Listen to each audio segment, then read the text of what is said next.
Quand la morte saison d'été fut venue, un vent de panique souffla au bonheur des dames. C'était le coup de terreur des congés, les renvois en masse dont la direction balayait le magasin, vide de clientes pendant les chaleurs de juillet et d'août. Mouret, chaque matin, lorsqu'il faisait avec Bourdoncle son inspection, prenait à part les chefs de comptoir qui l'avaient poussé. L'hiver, pour que la vente ne souffrît pas, à engager plus de vendeurs qu'il ne leur en fallait, quitte à écrémer ensuite leur personnel, il s'agissait maintenant de diminuer les frais en rendant au pavé un bon tiers des commis, les faibles qui se laissaient manger par les forts. « Voyons, disait-il, vous en avez là-dedans qui ne font pas votre affaire. On ne peut les garder pourtant à rester ainsi les mains ballantes. » Et si le chef de comptoir hésitait, ne sachant lesquels sacrifier, « Arrangez-vous, ces vendeurs doivent vous suffire. Vous en reprendrez en octobre. Il entraîne assez dans les rues. » D'ailleurs, Bourdoncle se chargeait des exécutions. Il avait de ses lèvres minces un terrible « passé à la caisse » qui tombait comme un coup de hache. Tout lui devenait prétexte pour déblayer le plancher. Il inventait des méfaits, il spéculait sur les plus légères négligences. « Vous étiez assez, monsieur ? Passez à la caisse. Vous répondez, je crois ? Passez à la caisse. Vos souliers ne sont pas cirés ? Passez à la caisse. » Et les braves eux-mêmes tremblaient devant le massacre qu'il laissait derrière lui. « Vous avez une sale figure, vous !» finit-il par dire un jour à un pauvre diable dont le nez de travers l'agaçait. « Passez à la caisse. » Maintenant, les rayons ne causaient plus d'autre chose. Chaque jour, de nouvelles histoires circulaient. On nommait les vendeurs congédiés, comme en temps d'épidémie, on compte les morts. Dans la panique qui soufflait, chacun tremblait pour soi. Cependant, Denise, au milieu de ce coup de balai, était si menacée qu'elle vivait dans la continuelle attente d'une catastrophe. Elle avait beau être courageuse, lutter de toute sa gaieté et de toute sa raison pour ne pas céder aux crises de sa nature tendre, des larmes l'aveuglaient dès qu'elle avait refermé la porte de sa chambre. Elle se désolait en se voyant à la rue, fâchée avec son oncle, ne sachant où aller, sans un sou d'économie, ayant sur les bras les 2 enfants. Les sensations des premières semaines renaissaient.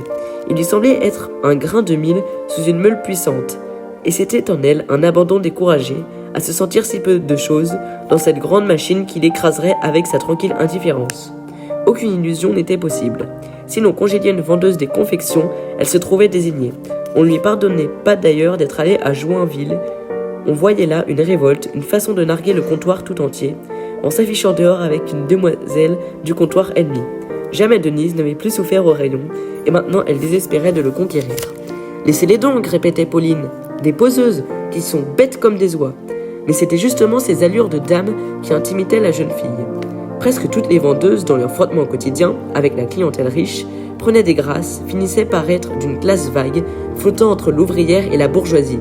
Et, sous leur art de s'habiller, sous les manières et les phrases apprises, il n'y avait souvent qu'une instruction fausse, la lecture des petits journaux, des tirades de drames, toutes les sottises courantes du pavé de Paris. « Vous savez que la malle peignait un enfant ?» dit un matin Clara en arrivant au rayon.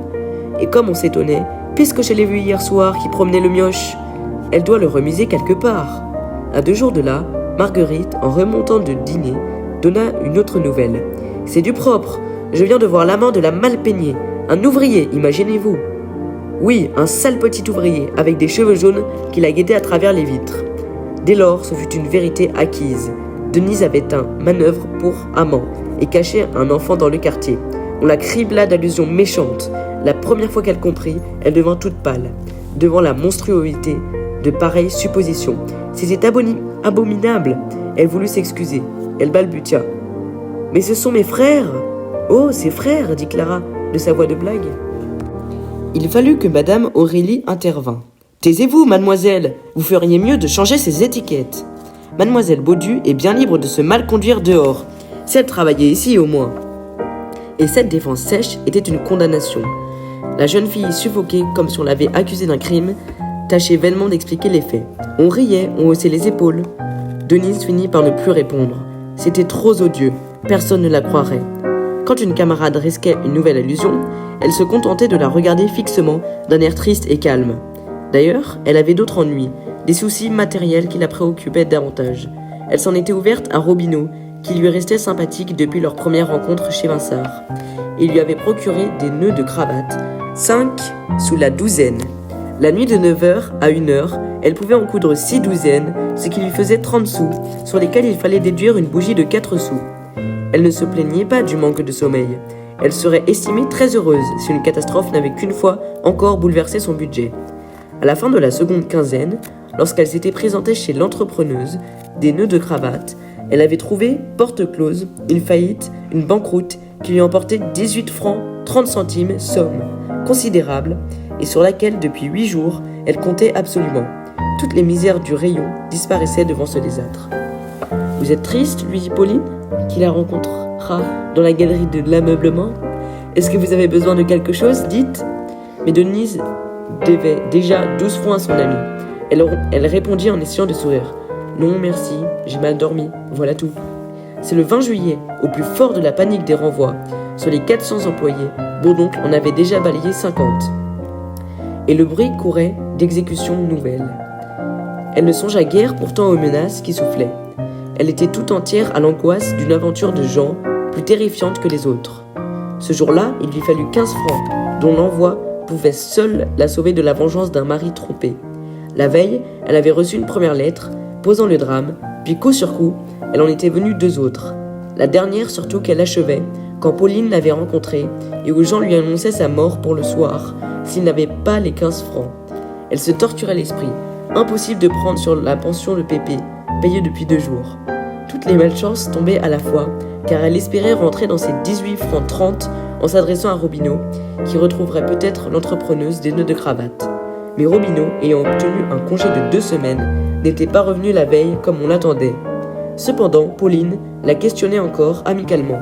Lorsque toutes deux se rejoignaient ainsi au fond d'un rayon écarté, elles causaient quelques minutes, l'œil aux aguets. Soudain, la lingère eut un geste de fuite. Elle venait d'apercevoir la cravate blanche d'un inspecteur qui sortait des châles. « Ah non, c'est le père Jouve, murmura-t-elle d'un air rassuré. Je ne sais ce qu'il a, ce vieux, à rire quand il nous voit ensemble.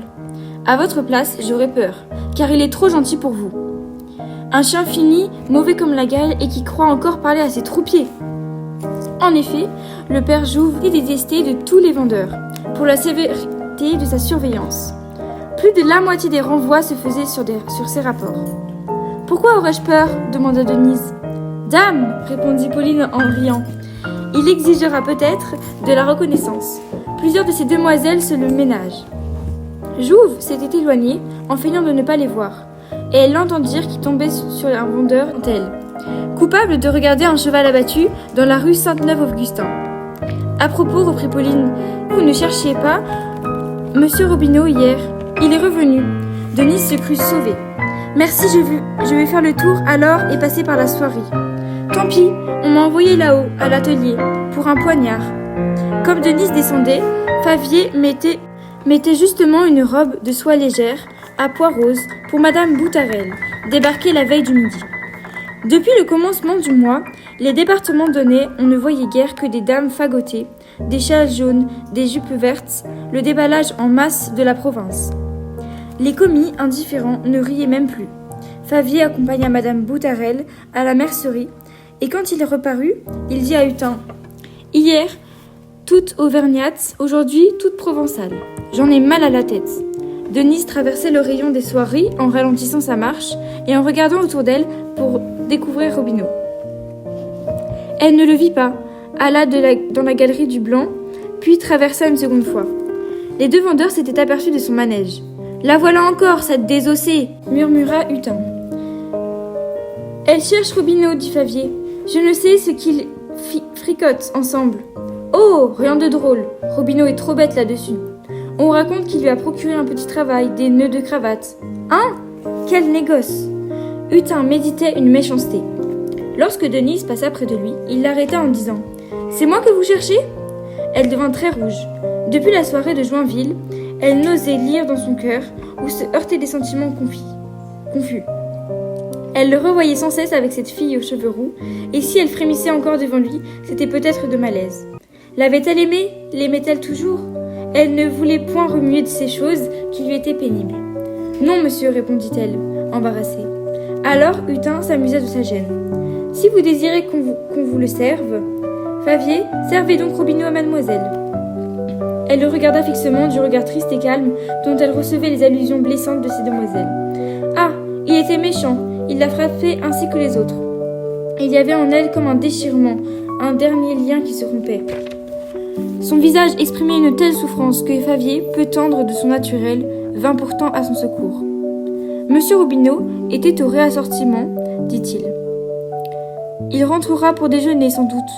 Vous le trouverez cet après-midi si vous avez à lui parler. » Denise remercia, remonta aux confections, où Madame Aurélie l'attendait, dans une colère froide. « Comment ? Elle était partie depuis une demi-heure. D'où sortait-elle ?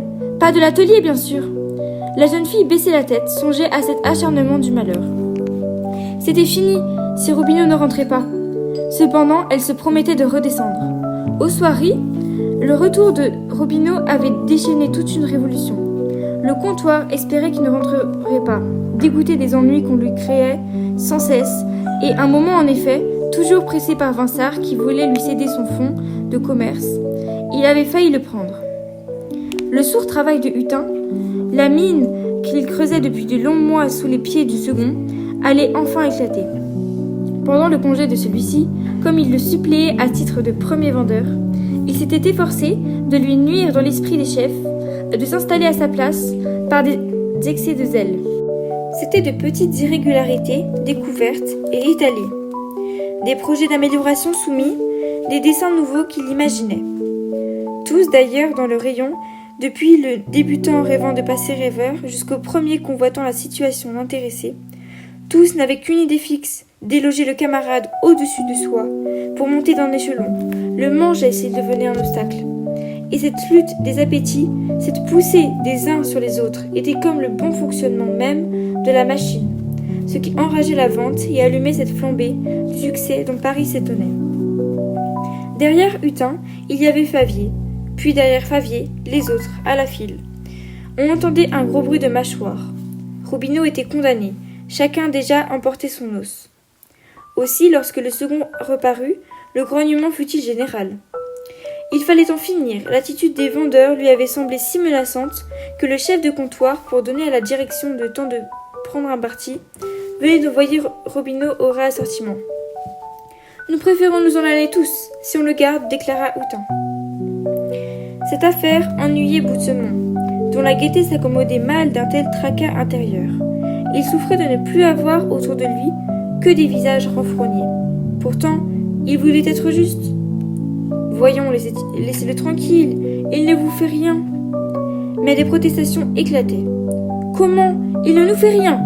Un être insupportable, toujours nerveux, et qui vous passerait sur le corps, tant il est fier. »« Enfin, messieurs, dit Boutemont, je ne peux rien prendre sur moi. J'ai averti la direction, je vais en causer tout à l'heure. » On sonnait la seconde table d'une volée de cloches montées du sous-sol, lointaine et assourdie dans l'air mort du magasin. Hutin et Favier descendirent. « Allons, bon, » murmura Hutin, en consultant le menu.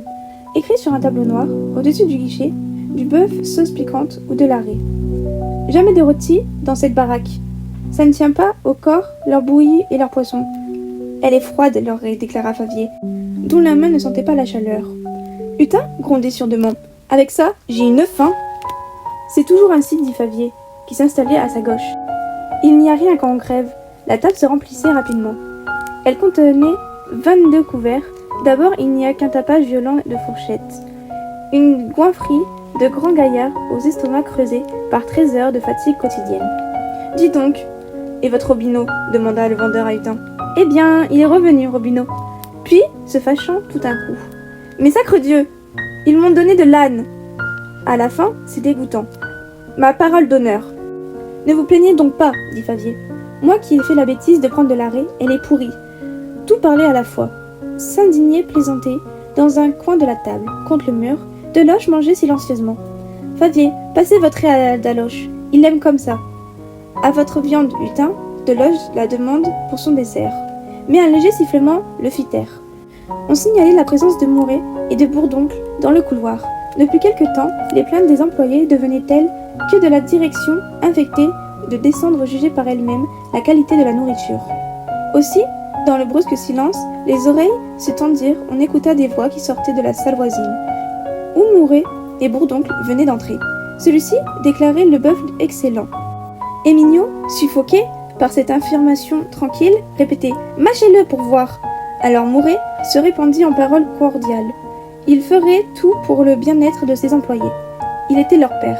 Il préférait manger du pain sec que de les savoir mal nourris. « Je vous le promets d'étudier la question, finit-il par conclure, en haussant le ton. de manière à être entendue d'un bout du couloir à l'autre. L'enquête à la direction était terminée. Les bruits de fourchette commença. Hutin murmurait. Oui, compte là-dessus. Et bois de l'eau. Ah, ils ne sont pas chiches. De bonnes paroles. Veux-tu des promesses? En voilà. Ils vous nourrissent de vieilles semelles et vous flanquent à la porte comme des chiens. Les vendeurs qui les avaient déjà questionnés répéta. Vous dites donc que votre Robineau? Je vous disais donc que Robineau est de retour, continua-t-il au milieu des rires et des conversations qui se croisaient. Oh! Son affaire est grave. Imaginez-vous qu'il débauche les vendeuses. Oui, et leur procure des nœuds de cravate. Silence, murmura Favier. Voilà qu'on le juge, du coin de l'œil. Il montrait Boutemont qui marchait dans le couloir entre Muret et Bourdoncle. Tous trois absorbés, parlant à demi-voix vivement. La salle à manger des chefs, de comptoir et des secondes se trouvait justement en face. Lorsque Boutemont avait vu passer Muret, il s'était levé de table. Ayant fini, il comptait les ennuis de son rayon. Il disait son embarras. Les deux autres l'écoutaient, refusant encore de sacrifier Robineau, un vendeur du premier ordre, mais quand il vint à l'histoire des nœuds de cravate, Bourdoncle s'importa. Est-ce ce garçon était fou de s'entremettre pour donner des travaux supplémentaires aux vendeuses? La maison payait assez cher le temps de ces demoiselles. Si elles travaillaient à leur compte la nuit, elles travaillaient moins dans le jour au magasin. C'était clair. Elles le volaient donc, elles risquaient leur santé qui ne leur appartenait pas. La nuit était faite pour dormir. Toutes devaient dormir, ou bien on les flanquerait dehors. Mouret partageait son indignation. Une vendeuse réduite à travailler la nuit lui semblait une attaque contre l'organisation, même du bonheur. Quelle était donc la sotte qui ne savait pas se suffire avec ses bénéfices sur la vente? Mais quand Boutemont eut nommé Denise, il se radoucit, il trouva des excuses. Bourdoncle l'interrompit pour déclarer qu'il fallait la renvoyer sur l'heure. On ne tirera jamais rien d'un laideron pareil. Il l'avait toujours dit. Alors Mouret prit d'embarras, affecta de rire. Mon Dieu, quel homme sévère! Ne pouvait-on pardonner une fois? On ferait venir la coupable et on la gronderait. En somme, c'était Robineau qui avait tous les torts, car il aurait dû la détourner. Lui, en ancien commis et courant des habitudes de la maison, Bourdoncle regardait Mouret en face. Mouret était devenu sérieux, il affecta le mépris, il évita de prendre une décision, comme si les affaires n'avaient pas eu d'importance. On verrait, on lui parlerait. Une cloche sonnait au bout du couloir et il fallait laisser la place à la troisième table. Lentement, les salles se vidaient, les vendeurs remontaient à leurs rayons, entraînant le long des marches. Comme Hutin et Favier s'attardaient, ils virent descendre Denise. « Monsieur Robineau est de retour, mademoiselle », dit le premier avec politesse moqueuse. « Il déjeune », ajouta l'autre, « mais si ça presse trop, vous pouvez entrer. » Denise descendait toujours sans répondre, sans tourner la tête. Pourtant, lorsqu'elle passa devant la salle à manger, des chefs de comptoir et des seconds, elle ne put s'empêcher d'y jeter un coup d'œil. Robineau était là, en effet, elle tâcherait de lui parler l'après-midi. Et elle continua de suivre le corridor pour se rendre à sa table, qui se trouvait à l'autre bout. Les femmes mangeaient à part, dans deux salles réservées. Denise entra dans la première. « Vous avez donc fait le tour ?» demanda Pauline, assise déjà et se coupant du pain. « Oui, répondit Denise en rougissant. J'accompagnais une cliente. » Elle mentait. Clara poussa le coude d'une vendeuse, sa voisine, qui avait donc la mal peignée de ce jour-là. Elle était toute singulière. Lorsque le garçon apporta le riz au gratin, ces demoiselles protestèrent. Elle l'avait laissé la semaine d'auparavant, et elle espérait qu'il ne reparaîtrait plus. Denise, distraite, troublée au sujet de Jean par les histoires de Clara, fut la seule en un manger. Et toutes la regardaient d'un air de dégoût. « Chut !» souffla Pauline. « Voici cette vieille bête. » C'était l'inspecteur Jouve. Il rôdait ainsi volontiers vers la fin des repas du côté de ces demoiselles. Mais comme il les indiquait et les ennuyait, toutes s'hâtaient de fuir, bien que la cloche n'eût pas sonné. Clara disparut la première, d'autres la suivent, et ne resta bientôt plus que Denise et Pauline. Celle-ci, après avoir bu son café, achevait ses pastilles de chocolat. « Tiens, dit-elle en se levant, je vais envoyer un garçon me chercher des oranges. Venez-vous » Tout à l'heure, répondit Denise, qui mordillait une croûte, résolue à demeurer la dernière de façon à pouvoir aborder Robineau. quand elle remontait. Cependant, lorsqu'elle fut seule avec Jouve, elle ressentit un malaise. Et contrariée, elle quitta enfin la table, mais en la voyant se diriger vers la porte, elle lui barra le passage. « Mademoiselle Baudu ?» Debout, devant elle, elle souriait d'un air paterne.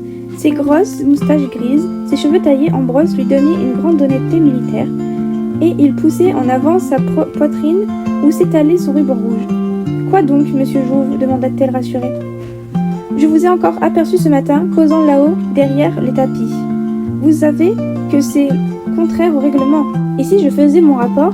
Denise, sans comprendre, était reprise de malaise. Il s'approchait trop et lui parlait dans la figure. « Nous causons, monsieur Jouve, balbutia-t-elle, mais il n'y a pas grand mal à causer un peu. Vous êtes bien bon pour moi, merci tout de même. » Je ne devais pas être bon, dit-il. La justice, je ne le connais que ça. Seulement quand on est si gentil. Et il s'approche encore. Laissez-moi, murmura la jeune fille en reculant. Voyons, disait-il. Vous n'allez pas faire la sauvage avec un ami qui vous ménage toujours. Soyez aimable, venez ce soir tremper une tartine dans la tasse de thé. C'est de bon cœur. Elle se débattait maintenant. Non, non! Jouve, l'oreille tendue au bruit des pas, jeta vivement un regard autour de lui. Et, très excité, sortant de sa tenue dépassant ses familiarités de père, il voulut la baiser sur le cou. Petite méchante, petite bête. Quand on a des cheveux comme ça, est-ce qu'on est si bête? Venez donc ce soir, c'est pour rire. Mais elle s'affolait, dans une révolte terrifiée, à l'approche de ce visage brûlant dont elle sentait le souffle. Tout à coup, elle le poussa d'un fort si rude qu'il chancela et faillit tomber sur la table. « Ah, mademoiselle, vous vous en repentirez, parole d'honneur. » Denise s'était enfuie justement, la cloche sonnait, et troublée, encore frémissante, elle oublia Robineau. Elle remonta au comptoir, puis elle osa plus redescendre. Enfin, vers 3 heures, Denise, voyant la première soupir, fila doucement, reprit sa course à travers le magasin. De son air affairé, au rez-de-chaussée, elle traversa la rounerie et elle entrait aux cravates, lorsqu'un sursaut de surprise l'arrêta net. Jean était devant elle. « Comment? C'est toi ?» murmura-t-elle, toute pâle. « Que fais-tu là ?»« Dame, répondit-il, je t'attendais. Tu me défends de venir. Alors je suis bien entrée, mais je n'ai rien dit à personne. »« Oh ! Tu peux être tranquille.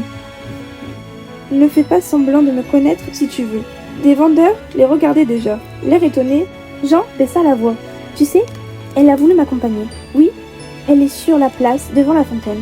Donne vite les 15 francs, ou nous sommes fichus, aussi vrai que le soleil nous éclaire. »« Tais-toi, murmura Denise, tout à l'heure. Marche donc. »« Si cette crapule parle, reprit Jean, le mari qui a un grand couteau. »« Où veux-tu que je trouve 15 francs ?» s'écria Denise, désespérée. « Tu ne peux pas être raisonnable ? Donne-moi les 15 francs, ce sera la dernière fois, je te le jure. Ou bien non. Me donne rien, j'aime mieux mourir. Si le mari m'assassine, tu seras bien débarrassé. » Mais un bruit de pas, au bout du corridor, les inquiéta. Elle le ramena contre la réserve d'un coin d'ombre. « Va-t'en, si je peux. Je t'enverrai les 15 francs, de tout de même. » Jean étourdi se sauva. Hors d'haleine, l'inspecteur, qui arrivait, distingua seulement au coin de la blouse blanche et les boucles des cheveux blonds envolés dans le vent du trottoir. « Eh bien, c'est du propre, mademoiselle, dit-il, les lèvres tremblantes. « Oui, c'est propre, c'est très propre. Si vous espérez que je vais tolérer dans le sous-sol des choses si propres. » Et il la poursuivait de ce mot tandis qu'elle remontait au magasin, la gorge serrée d'émotion, sans trouver une parole de défense. On allait encore s'imaginer des vilainies, et elle aurait beau jouer, jurer, on ne la croirait pas. Une fois de plus, elle oublia Robineau. Elle rentra directement au comptoir, sans entendre Jouve, se rendit à la direction pour faire son rapport. « Vous désirez quelque chose, monsieur Jouve ?» cria Mouret, entré donc. Mais un instant avertit l'inspecteur. Boudon étant sorti, Jouve préféra lui compter lentement. Ils suivirent la galerie des châles, marchant de côte à côte, l'un penché et parlant très bas, l'autre écoutant sans qu'un trait de son visage sévère de savoir ses impressions. « C'est bien, » finit par dire ce dernier. Et comme ils étaient arrivés devant les confections, il entra justement. Madame Aurélie se fâchait contre Denise. D'où venait-il encore? Cette fois, elle ne dira peut-être pas qu'elle était montée vers l'atelier. Vraiment, ces disparitions continuelles ne pouvaient se tolérer davantage. Madame Aurélie appela Bourdoncle. Il se décidait à un coup de force. Il ne voulait pas consulter Mouret, de peur d'une faiblesse. La première s'avança et de nouveau l'histoire fut contée à voix basse. Tout le rayon attendait flairant une catastrophe. Enfin, Madame Aurélie se tourna l'air solennel. « Mesdemoiselles Baudu, passez à la caisse !» La terrible phrase sonna très haut dans le rayon alors vide de clientes. Denise était demeurée droite et blanche, sans un souffle. Puis elle eut les mots entrecoupés. « Moi ? Moi ? Pourquoi donc ? Qu'ai-je fait ?»